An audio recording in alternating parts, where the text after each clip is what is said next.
Welcome to the Unshakeable Foundation meeting of Cocaine Anonymous. This is a main share meeting, and today it's with great pleasure and much gratitude that we welcome Zach G from New Orleans, who's come to share on the topic, Trials and Low Spots, Mistakes I've Made, for up to 40 minutes, after which we'll open up for the Q&A portion of the meeting. And with that, Zach, thanks so much for coming. Thanks for your service. I'll hand it over to you. All right. Thank you, Danny. I'm Zach. I'm an alcoholic. Sobriety date is July 11th, 2008. I have a home group here in New Orleans, Louisiana. It's called Neck Breakers. We meet every Monday night, 8 p.m. I would love for any of y'all to come see us. Fly over from the UK. New Orleans is a great place to party, to have a good time. And because of that, there's a lot of people dying in the streets. And there's a lot of people coming into the rooms that need a message of hope, that need something. My home group, I like when people show up because they're curious and they want to know. I'll ask them. They came from out of town. You know, there's 10 or 15 different meetings on a Monday night.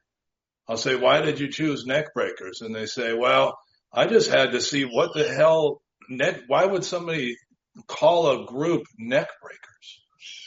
And for a while, I had a guy, I was going out to this place on the West Bank. I was driving way too far to go and meet with this guy because they told me my life depended on trying to help others.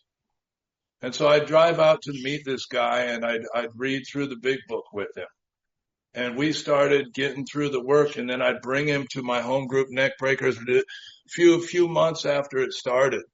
And his name was Dennis. And Dennis had drank so much and done so many drugs that he damaged something in his neck. He needed to get surgery. He was a former veteran. And before he could get surgery, they had to keep him in a neck brace. He had to keep his neck straight for 6 months. And so I thought it would be a good idea to make Dennis our doorman. So when you approached my home group in the first couple of years, you'd have Dennis standing there. First couple, like 6 months to a year, he got the neck brace off. But he'd be standing there in the neck brace and he'd say to people, hi, I'm Dennis. Welcome to Neck Breakers. And they would look at him like, what the hell is going on? And he'd say, they take it really serious here. As though to imply like we had broken Dennis's neck for some kind of, alcoholic drug addict infraction. And here's what's really cool. I gave a topic because they asked for a topic, and what was in my head was, God, man, life is tough. That's what I was thinking 2 or 3 days ago when Young asked me for a topic. So I'm like, all these mistakes I made, trials and low spots, and it gives us a clear-cut thing to do with that. The truth of why we're called Neck Breakers is Bill Wilson wrote in a letter in 1942. He wrote, our chief responsibility to the newcomer is an adequate presentation of the program. If he does nothing or argues, we do nothing but maintain our own sobriety. But if he starts to move ahead, even a little, with an open mind, we then break our necks to help in every way we can. One of the things I love about my home group is I was talking to a guy who just moved to town about a month ago named Mark. And I said, look around. There's nobody that's standing off by themselves. There's 100 people there and everybody's talking to somebody. And part of my job there is, I have a number of friends. I haven't had a drink or a drug in 18 years. I've been around these rooms for a long time. Most of the people I know, they have my telephone number. The people whose telephone number I don't have are the people I've never seen before. So that's who I'm trying to walk up. That's who I'm trying to talk to at the meeting.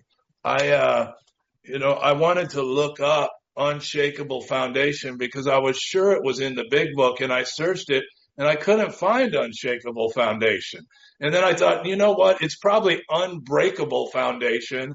And one of these drug addicts over here got it all fucked up and they changed it to Unshakeable. And then I thought, well, shit, that's not in there either. I guess I'll just look up foundation. And there's some pretty cool stuff. If we're looking at Bill's story, right? In Bill's second step, when he reads it, upon a foundation of complete willingness, I might build what I saw in my friend. Would I have it? Of course I would. And then he went back to drinking pineapple juice and gin, but Bill Wilson saw this guy who was just as screwed up as he was. And that guy showed up and walked into his door dead sober. About 20 years ago, I walked into a meeting in Des Moines, Iowa, where I'm from, and I looked across the room, and at the end of the meeting, I saw my old cocaine dealer. I knew him from 4:30, 5 o'clock in the morning on the south side of Des Moines. What I didn't know was the same man who was directing a group of people to set up the chairs or to take down the chairs at the end of the meeting. And in one moment, I thought, what the hell's happened to Rocky? He's gone soft. And in the next moment, I'm like, man, there's something going on here. Because that guy was really screwed up. And he's clean, and he's sober, and he looks relatively happy. And I didn't get clean and sober that day. Nothing changed that day, but it was imprinted upon me. There was something different about him. A lot of times you'll hear it says it in the big book. Alcohol was the great persuader. It finally beat us into a state of reasonableness. Insert whatever. Cocaine, heroin, whatever it was the great persuader. It finally beat us into a state of reasonableness. That wasn't my experience necessarily. Because here's the thing. I had my last drink in Prague in the Czech Republic. A little over 18 years ago. And I woke up the morning that I had that last drink and I absolutely hated myself. And I didn't want to drink. I didn't want to do anything else that day. And by noon, I didn't feel so bad about myself anymore. I was all right. I was on a mission. I was trying to sell kimchi to tourists in Wenceslas Square. And I was just running around like a madman because it solves my problem. My problem, what beat me into a state of reasonableness was sobriety. I was miserable when I was sober. I wasn't okay. There was something wrong with me. And, later it says into action. Have we skimped on the cement put into the foundation? And what they're talking about is after I've done this fifth step. And if all this seems like Jabberwocky to you, if it doesn't make any sense, I had a man who showed me how to do all these things. And the only reason I did it, I didn't think it would work. I didn't think it was a good idea. I did not think it was very creative. I'm a writer after all. I've got journal upon journal of me trying to figure out me. The only reason I did it is because he approached me and he took me through this book. And what happened in taking me through the book and sharing his story with me, he said to me, it looks like, Zach, when you're drinking and doing drugs, it's a big problem. You can't control the amount you take. You can't, once you put it in your system, you can't control it. You've told me enough stories. And then he started talking to me about insanity. And when he was talking about insanity, I told him about these teeth. These teeth are the shiny ones here, the whiter ones. They're more white than the others because they're fake. Because I fell down and smashed them on concrete, drunk out of my mind. I've got a chunk missing out of the top of my forehead that looks like a Nike symbol where I got 14 staples and 40 stitches. I don't even remember. Every time I say it, it's a little bit different. If you heard me before say I got 16 staples and 12 stitches, whatever. My head got all screwed up and it just smashed through the driver's side window. I got kicked out of apartments left and right. I lived in 11 places my first 4 years in New Orleans. I went in and out of jail. I was absolutely out of control. And what he said to me, he said, none of that stuff makes you insane. What if I tell you the most insane thing you do dead ass sober? And I thought, there's no way. Every time I got in trouble, I was loaded.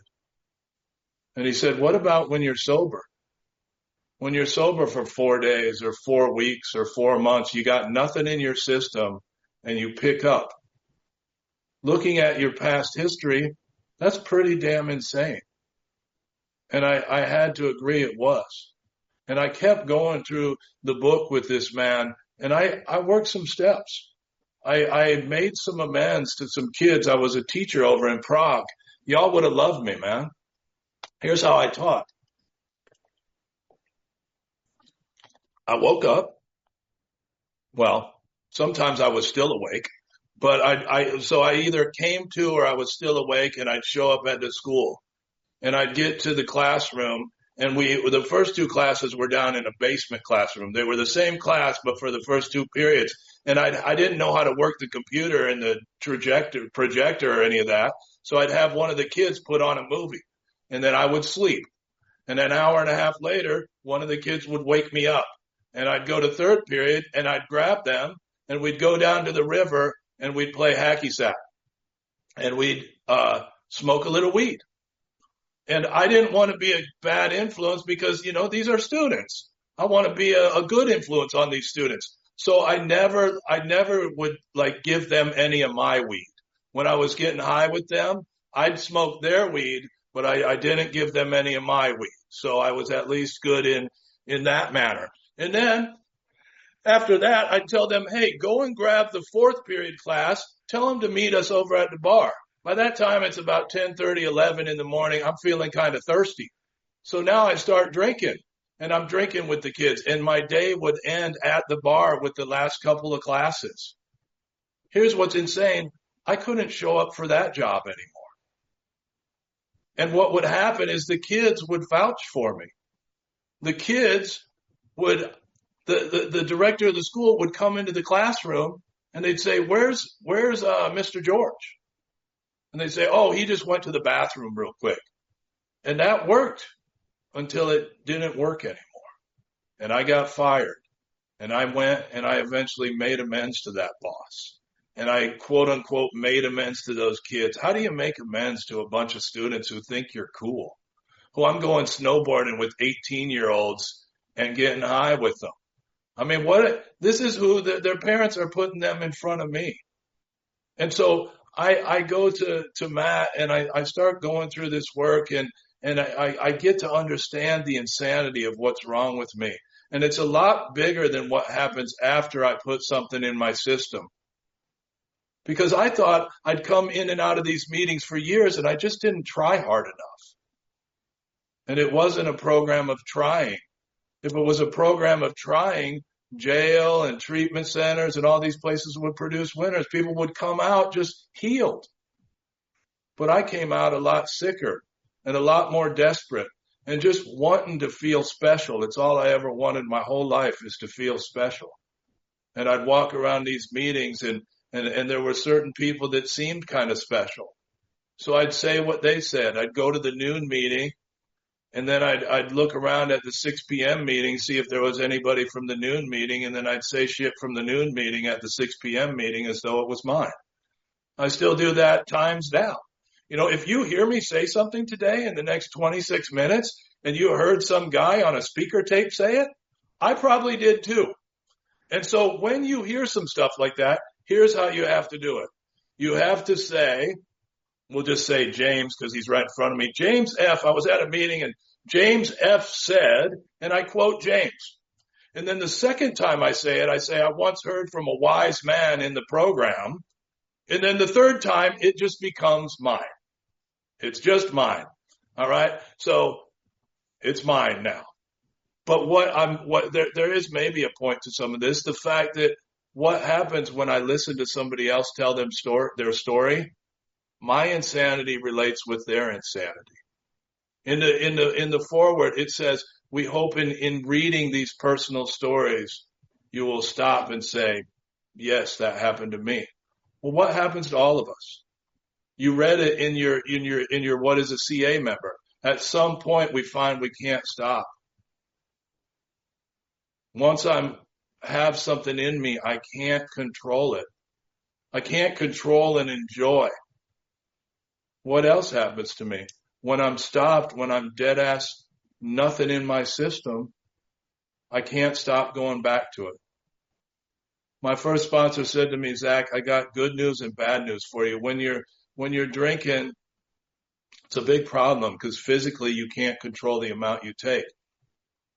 And when you're not drinking, it's a big problem because you always go back to drinking or drugs or something. And so there's only two times when it's a problem. When you're drinking and when you're not drinking.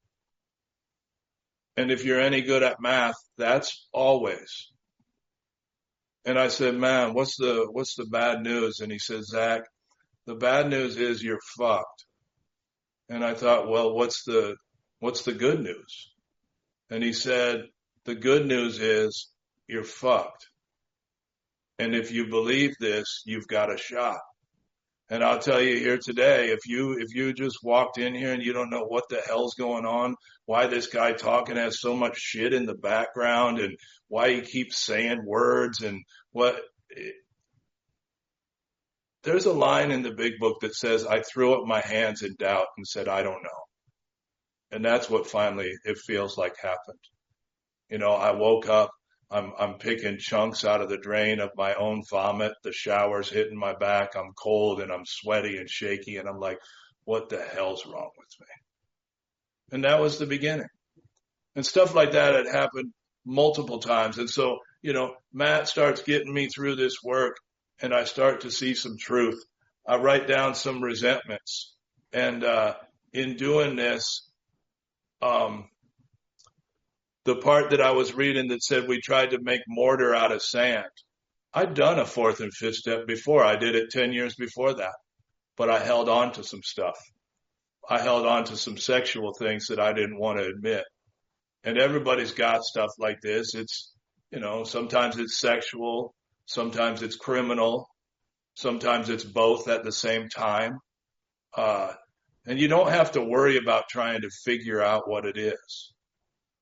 If something just popped into your head, that's what it is, And so one of my favorite questions, if I'm working with a guy or if I'm close with a guy right now, this day, is what's the one thing you don't want to talk about right now? And what I don't like to talk about or want to talk about right now, I'm 52 years old. I'm 18 years sober. I have a little small business that doesn't make much money. I work for less than I'm worth out at another company, and quite often I feel less than. Quite often I feel like emasculated because my wife does better than me financially. I don't want to say those things. I want to walk around, I'm okay no matter what. Everything's okay. And here's the thing, though. That's the truth. And that's what is at the core of my being through doing this work. Is the fact that there's nothing wrong, even that thinking. And when I came in here, I'd hear people say things like, you just got to turn it over. And I'd be really pissed off at something that happened. And I'd come into the meeting and share about how I was really pissed off, but I turned it over. Well, I didn't have any capacity to turn it over because I didn't realize when people were saying these things, it was built on a foundation of work. It was built on the fact that when I get angry at my boss, I see immediately it's because I'm afraid that this one part of life that I have that I've carved out for myself might be taken away. And then who will I be? When I'm resentful at my boss and I think she's a control freak, it's because I'm a control freak. I see these things immediately. I'm able to watch. When it talks about we continue to watch in the 10th step, I can see resentments and fears now before they even pop up. But it wasn't always like that. I left Prague. I was a couple months sober. My sponsor at the time, Matt, said, man, you got to get to work. You got to get, go find some people to Iowa and see if you can help them. And I'm going to meetings and I'm trying to help guys and I'm 3 months sober and I'm walking up as, hey, you got a sponsor? You got a sponsor? And there were a few people who said, you can't sponsor people. You're only 3 months sober. And I knew the history. I knew the fact that Bill Wilson was a few months, or Ebby was a couple months sober when he carried the message to Bill Wilson. That Bill was 6 months sober when he carried the message to Dr. Bob. That when those two guys took Bill Dotson, AA number 3, through the steps, he was 9 days away from a drink, and they said, bruh, that's what I think. They said, bruh, go out there and give this away to someone who wants and needs it badly. And Bill Dotson, I'm getting shivers now, and I don't even believe in the Lord, quote unquote. But at the end of that story, Bill Dotson said, man, I think Bill said it to him, or Bill said, one of the Bills said it to the other one of the Bills. They said, the Lord's been so good to me, I just keep on wanting to tell people about it. And that's what happens. That's what happens. Rarely do I want to go and be at a treatment center telling my story. I didn't want to come here today, but I'm lifted up because I realize right now in this very moment, there might be somebody here who's dying. And I know there's a solution. And the problems I had in my life, not when I got sober, not 18 years ago, I was praying to have the life I have right now 8 months ago. And by that, I wasn't petitioning God. I was writing. I was looking at things. I'd say, if it be thy will, I want to let you know, this is what I'd like. I'd like to be working with these veterans. I'd like to be selling plants. I'd like to be creating my own schedule. Now my brain goes, man, if I had more of a structured schedule, then life would be a little bit better. It's because I have to make my own schedule. I got to figure it all out on my own. I wouldn't be here if it were that for that kind of schedule. I'd be sitting at work. It's 2:00 in the afternoon. I'm out sweating at a little nursery. And so, I got back to Iowa after Matt took me through some of these steps, after I made a few amends. And he's telling me to go find these guys to help. And I didn't. I was trying to, and then I got a little discouraged. And what I did find in the basement of my parents' house was a little dugout box, a little one-hitter box full of weed. And if you want to talk about my two main things, it was alcohol and it was weed. I smoked it like it was cigarettes. I needed it. And that sounds cheesy to say. I don't know if y'all ever seen that show with Bob Saget, but, that's what I needed.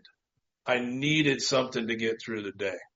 Cocaine, meth, what those did is they helped me drink longer, but I could put them down if need be.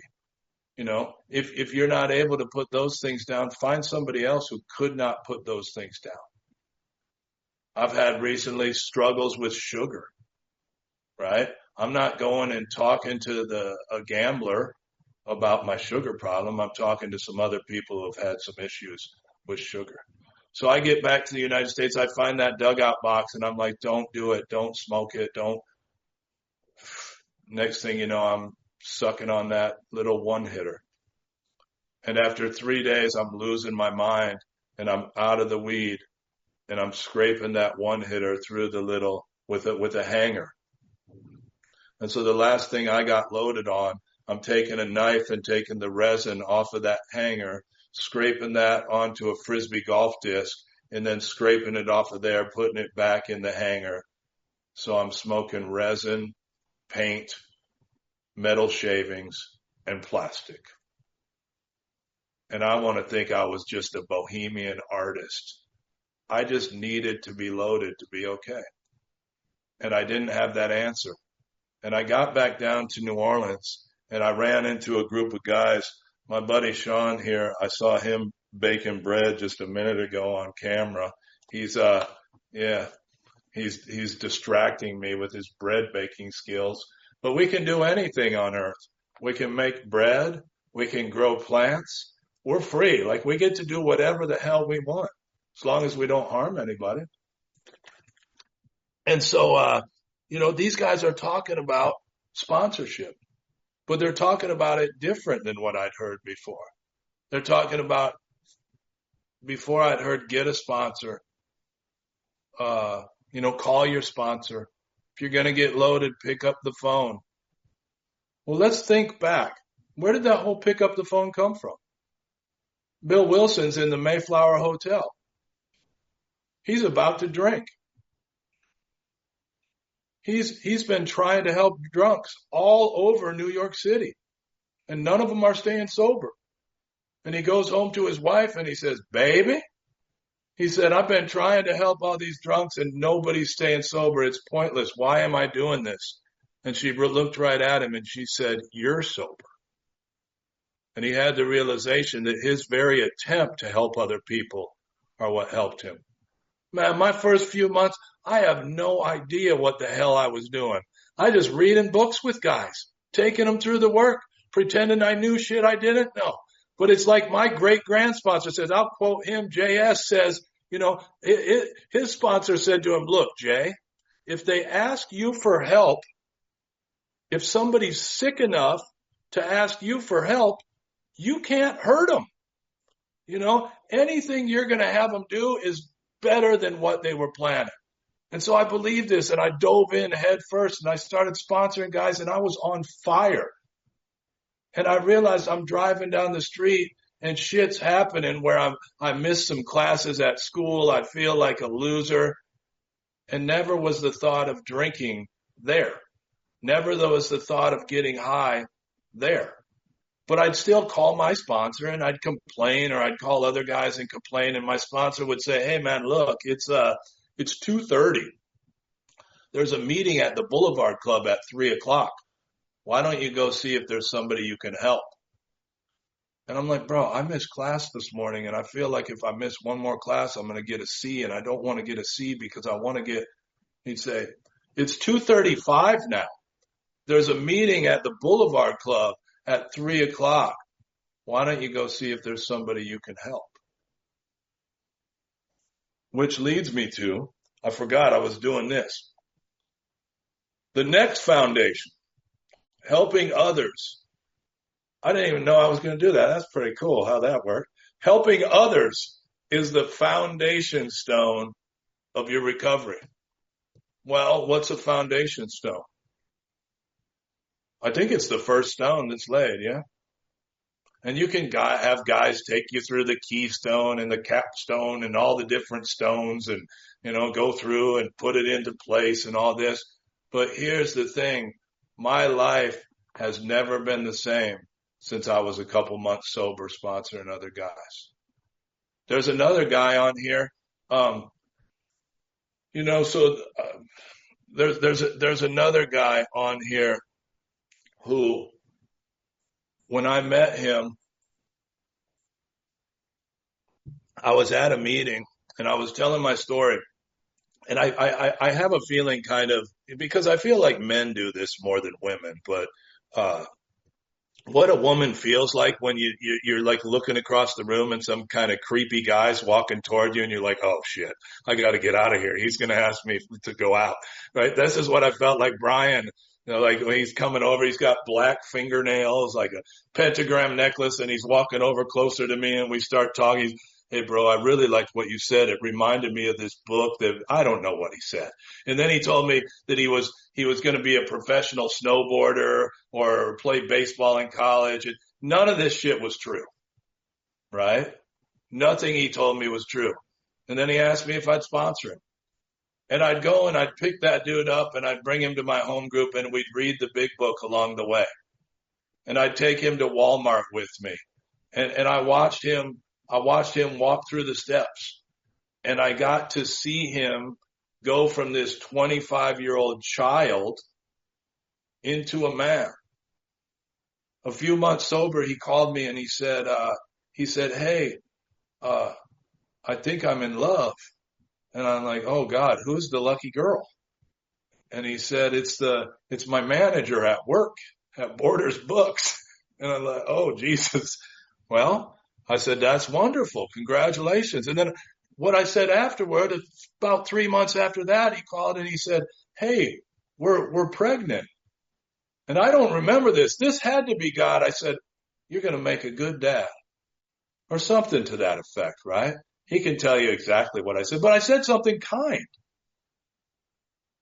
I don't know that I necessarily thought it. And I got to build a relationship with that young man. And when I met and got married 4 years ago, and there was a possibility of us having kids, one of the first person I thought to call is that liar that I met at the meeting that turned into a man. He's 10 years my junior, and I consider him one of my guides. It says we walk hand in hand. We walk with the new man, not in front of, not I know better than you. And I've been through that phase too.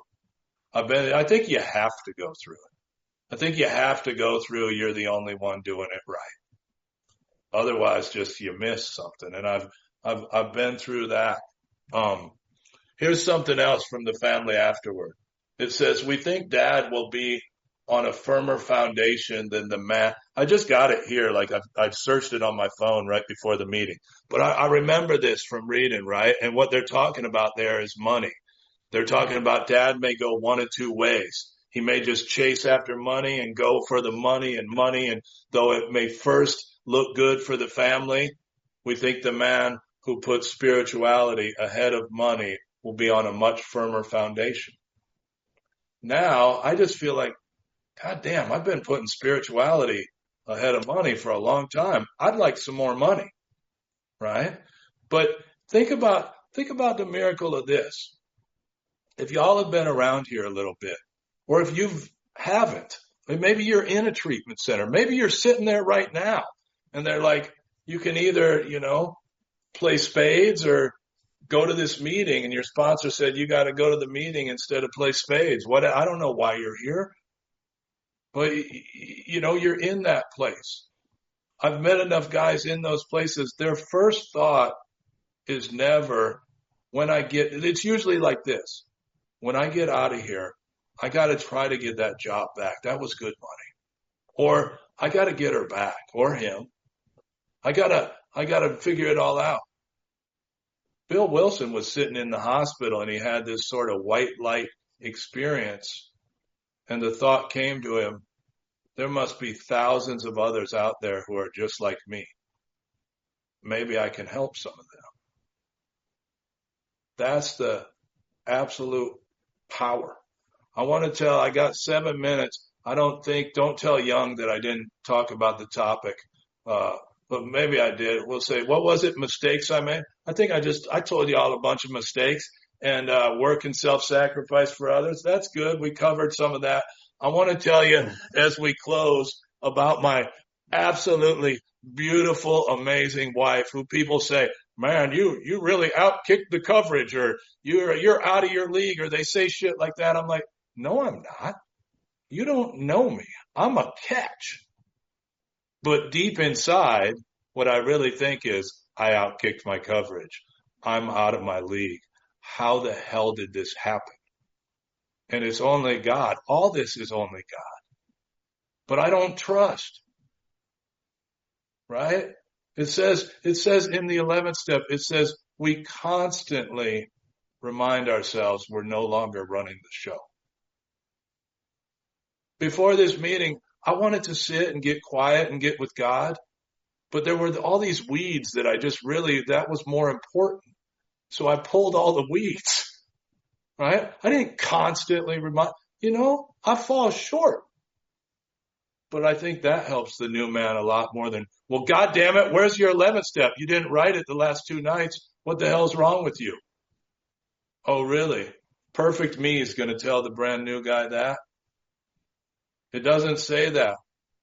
It says, tell him he's balking on the 4th step. It doesn't say beat him up. It says, tell him you once felt as he did, but you doubt if you would have made much progress. That's the truth. I want to laugh with the guy when he's laughing and cry with him when he's crying. So I was on this trip for about 12,000 miles, and I was following Steinbeck's Travels with Charlie all over the United States. And it was the end of COVID, but nothing was open. And, I wasn't drinking. I wasn't doing any drugs. I was 13, 14 years sober. I'm going to Zoom meetings. I'm going into treatment centers on Zoom. I'm doing all this stuff, but I'm sick, and I'm horny, and I'm eating a bunch of sugar, and I'm watching the news nonstop, and I'm just out of control. And I'm writing a book about it, by the way. I'm writing my demise. If I can create a character out of the madness, it's going to make it better. I don't know about y'all, but I've done it all my life. I just did a little bit of it earlier, I'm sure. And, I get back from this trip and I realize what I really want is love. And I'm never going to find love if I'm just going with first available. And so I actually turned down a few people that I met on these dating apps. And then I've been doing this app called Insight Timer for a number of years, 10, 12 years. It's just, I use the ding. It's how I do my meditation. It's before I meet with the sponsee, we take 3 minutes and ding, and then we pray, set aside, and all that shit. And I'm on there, and I just say, thanks for meditating with me. It's just a pretty woman on a screen. There's a lot of pretty women on a lot of screens. I have no idea why I said hi to this one. I'd done it once before and it worked with a woman in Lafayette. So I'm 2 for 2. And I want you, if you're new, to know Insight Timer is not a dating app, but it worked for me. And here's how it worked for me. I started talking to this woman. I started sending her quotes by like Muji and Thich Nhat Hanh, and she was not impressed. She just didn't answer me. And so then I had a little brief relationship for a few months, and 7 months. She corrected me one time. She heard me talk, and she's like, you were in that relationship for 7 months. And I didn't talk to her because I was honorable to the woman I was with. And after 7 months, I sent her a message saying, hey, have you missed me? And she thought that was so ridiculous, it made her laugh. And we started talking, and we started texting back and forth. And I said, why don't we meet in Chicago? And she said, Chicago, how about we FaceTime? And I said, FaceTime? Ooh, now it's getting serious. She was in Toronto. I was in New Orleans, thousands of miles between us. And she's asking, what do you think's going to happen here? And I said, I thought we'd get married in Hawaii and honeymoon in California. And she said to me, you are not very practical. And I said, you could probably get a lot of people to agree with you. Well, we started doing more FaceTime and we started talking more. And I happened to be in Iowa with my mom, who was getting a knee surgery. And so I was my mom's sort of nurse for a few months, or for about a month. And at the same time, I'd started sponsoring this guy named Haley. And so I'm meeting Haley at 8 a.m. every morning and then taking care of my mom the whole day, going to some meetings here and there. But that's the woman that my wife met. The guy who's making food for my mom. The guy who's the best possible version of me. And now she'll tell you there were some red flags from the beginning, but thank God she ignored some of those, she's got her own issues. And, we have a beautiful spiritual life together where we can pray together. We can meditate together. Sometimes we'll just go, and it's cheesy, but we'll go into ChatGPT and we'll say, give us some questions to get to know each other better. It's really fun. One of the questions was just that. I think it was, what do you want me to know about you? And I told her, I want you to know my worldview. She's like, what's your worldview? I'm like, everything's connected. We're all connected, and we're all connected to the earth. And if you go to the redwoods in California and you chop down a big redwood tree, all of those other trees send out signals and send out, if a tree's getting sick, you just see thousands of trees. We just see thousands of trees, but it's one ecosystem. And we are just one ecosystem. It's impossible. I'll show you this and shut up. If you can see this little tattoo there, at the end of that 12,000 mile journey, what I realized was I sit around thinking there's me and there's the rest of the world. That's impossible. It's impossible. There is no separation. So I'll end on that. Thank you guys for listening. Amen.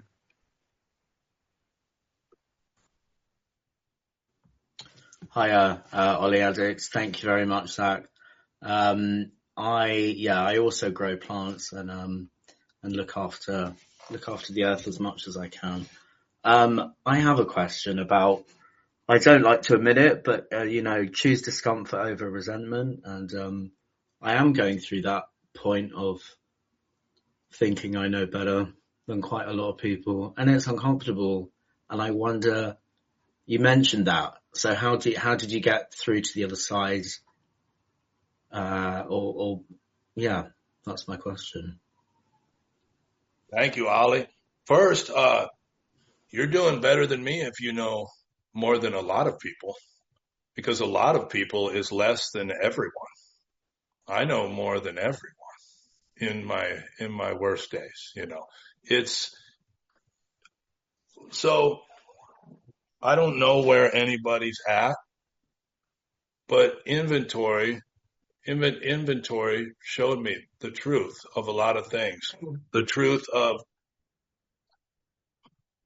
a lot of times I resented people for the very same things I had done myself. Um, I resented people for not being who I thought they should be, as though I'm the one who is in charge of how other people should behave. And this has come through years and years and years of doing inventory, where my wife is really mad at this guy across the street right now who that's so funny. I just got paranoid that it was still being recorded and that he was going to somehow get it. He's not in AA. He doesn't know I'm in AA or CA or any, right? But because he's supposed to get this gate fixed, he installed it and it has not worked for 6 months. It's worked improperly. And then it's like he never fixes it. Well, he's showed me who he is the last 6 months. Is it frustrating? Yes. But do I expect him to act or behave any different? No. And so it starts to become, they ask some great sage, do you not get angry? And he said, of course I get angry, but it's like writing your name on water. And I'm not that far advanced. Maybe it's like writing my name in sand. I can then go and, kick it up and mess it up. So those are some things I see through inventory, and it's always a mirror. Really messes me up. It's never them, because if they're the problem, there's no solution for me. Like if the problem is the outside world, I'm in deep trouble. That's good news, man. It's good news to know that I am the cause of every problem I have. You ever sat around, Ollie, I'll say this, and I know there's other people. You ever sat around and you're just kind of quiet and you're like, God, why can't I stop thinking like this? Anybody? Well, who the hell said that? Why can't I stop thinking like that? Something noticed the thinking. Ask what that is. Watch, watch, watch. Thank you, Ollie, for your question, and Zach, what a great answer. Thank you. Next up, Isaac, do you want to come in? Yeah, thank you, Danny. Thank you, service team. Hi, my name's Isaac. I'm an addict. Zach, thank you so much for your share today and for that answer as well to the previous question. I got so much from it. Yeah, I really identified with kind of your experience in early sponsorship. I was also sent out with my book a few months clean, looking for people to work with, and there was something that you said. I believe it was along the lines of, my life hasn't been the same since that moment in early recovery. I started taking people through the work, and my question to you around that, I guess, to people on this meeting who might be relatively new to 12-step work or just about to embark on taking other people through the program, what things come to mind in terms of do's or do nots maybe for early sponsorship? Thanks. For early sponsorship? Yeah. Yeah. I think somebody says it. Somebody says, if God has not removed the problem, there's nothing you can do or say that will remove the problem. And if God has removed the problem, there's nothing you can do or say that will bring the problem back. And so for me, it's about showing up. I remember complaining to my sponsor, driving out to this place called Gateway. We'd do a big book study on Saturday mornings. We'd bring them donuts. I didn't have any money at the time, so I'd get day old donuts. They were cheaper. And I'd bring a big old bag, and they'd complain about not getting fresh donuts. I'm like, I just drove a half hour on a Saturday morning after being up till 4 o'clock in the morning watching Reverend Horton Heat to see you ungrateful bastards. And then I'm calling my sponsor and complaining about, man, none of those guys want to stay sober. What's the point? And he said, Zach, we don't go there because they're alcoholic. We go there because we're alcoholic. And so generally, if somebody's gone and sat down with the new person and just read the book with them, they will have an experience. They will have an experience. And once that experience starts, then kind of it's on the job training. You know what I mean? There is, but not every human being is exactly the same. Just like not every tree is exactly the same, and yet they're all of the same source. Thank you so much for that answer, Zach. And Isaac, what a great question. Thank you. Next up, Angela, do you want to come in?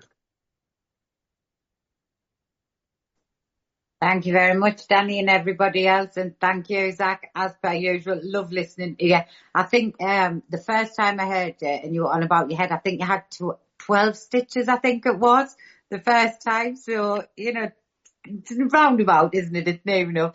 And I've also downloaded the Insight Timer just in case I can find a husband on there, because if it worked for you, why can't it work for me?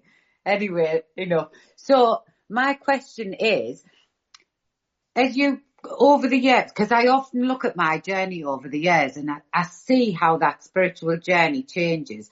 And what I always try to explain it to newcomers as well, because sometimes you struggle with the God concept and things like that.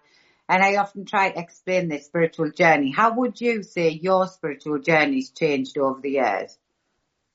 Yeah. It went, I think, and it sometimes reverts back. Nothing is fluid. Like nothing for me is just, from this point forward, then this happened. It's like, and that's what I thought. I thought it'd just be an upward ascent till I eventually got to heaven and they said, hey, we've been waiting for you. Now what should we do? It's just, I think I've gotten softer and I've gotten less rigid, because when I was getting loaded, I was right about everything. And what made me right about everything is whiskey and cocaine and weed. And I'm right, goddammit. I had a friend who I fell in love with the first time I met him. We're at the bar and he's like, give me any topic and I'll prove you wrong. I'm like, my man, I like this guy, right? I like this guy.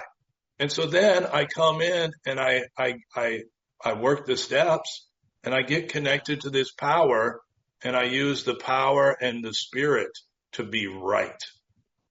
And I still slip into it, especially with guys that are like a year, 2 years sober that think they know everything. I'm like, listen here, I want to knock them down to size a little bit. But really what I want to do is love them. And I'm scared to love them. I'm scared that I'll give you a quick example. I was at church with my wife. I'm not a church going man, but I'm sitting there and I'm resenting the guy who's telling the stories, the pastor, the priest, whatever. It's one of these new agey churches. And I'm like, that guy doesn't know what he's talking about. And then I kind of realized as I'm looking at him, he's a pretty attractive guy, clean cut, dressed nice, not a dirty fingernail like, me. And then I look a little closer and it's like, it looks like the bulge in his pants. Either they started making pants differently or this man's doing pretty well in that department. And then he's saying all this quasi-spiritual shit. And I realized it wasn't any of the jealousy of the good looking or the pants or any. It was the fact that, why does my wife need to live? She's got me at home.